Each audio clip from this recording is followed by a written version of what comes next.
Hey, how's it going? I've decided that I'm basically gonna just stop scripting these videos, the last couple, because I just feel like I'm not as energetic and things like that. Just more comes into my brain as I tend to be recording anyway, so might as well just go from there. Well, we are looking at today, as the first bow of the bows we're going to be looking at, we're going to be looking at Wishender. Wishender is a very high damage bow. It seems to essentially fall within its own archetype. It has the longest draw speed of any non-heavy bow, that heavy bow being Leviathan's Breath, which we will not be covering because I'm not doing any heavy weapons. But Wishender seems to still have an inventory size stat for some reason. I don't know why that's there, since all primaries are infinite ammo now. Wishender has a few unique nodes and no masterwork to speak of.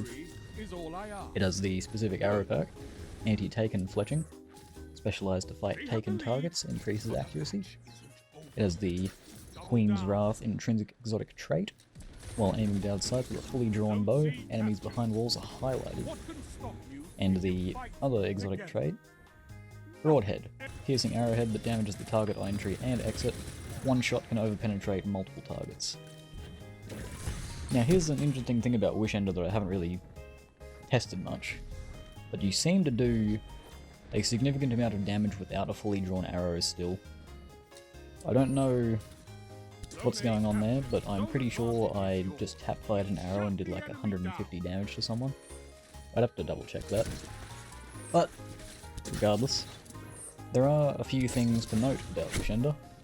There is a limited range to how far you can see players through walls, and the type of visual that you see through walls is similar to what Hunter used to get, Flawless Execution, from getting your crouched headshots. That node doesn't exist anymore for Night Stalker, but it did give you wall hacks of that sort. You could, well you can, with Wishender still, straight up see player outlines and bodies exactly where they're going. And this stays as long as your bow is fully drawn, which means it combos very, very well with the Oathkeeper gauntlets, which let you hold your bow charge indefinitely, and it provides a small benefit to the airborne effectiveness stat of bows. Wishender, taking into account the exit damage from the broadhead shot, seems to do about 156 to 160 damage.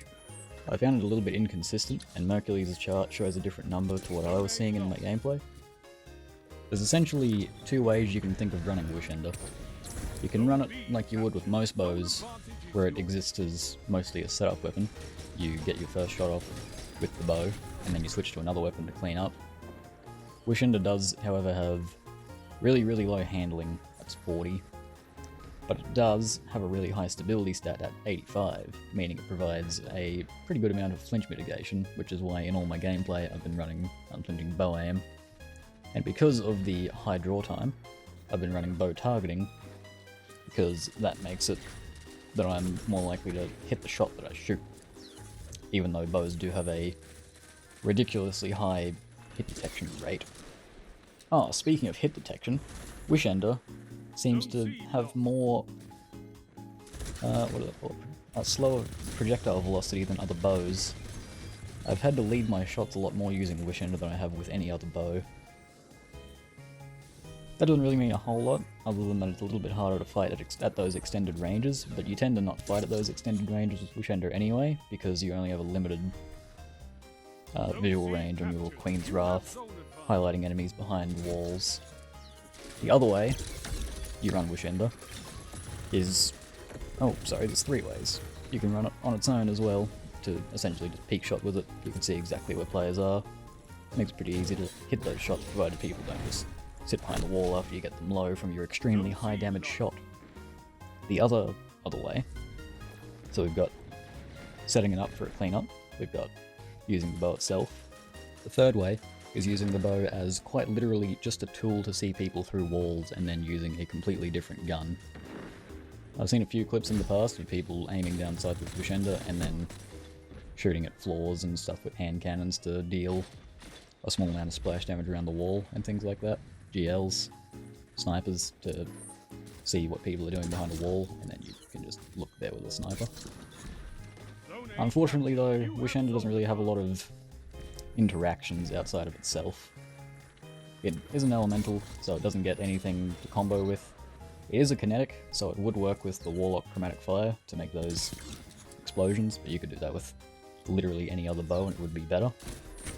Well, not literally any other kinetic bow and it would be better, because they would all draw faster, and you still need to hit 2 shots anyway. But Wishender does a really high amount of damage when you hit the shots, so to clean up some low health Guardians that your teammates have been fighting, you can set up Guardians for easy kills. And that's about all I have to say on it. I'll see you in the next one, which should be Trinity Build, I think.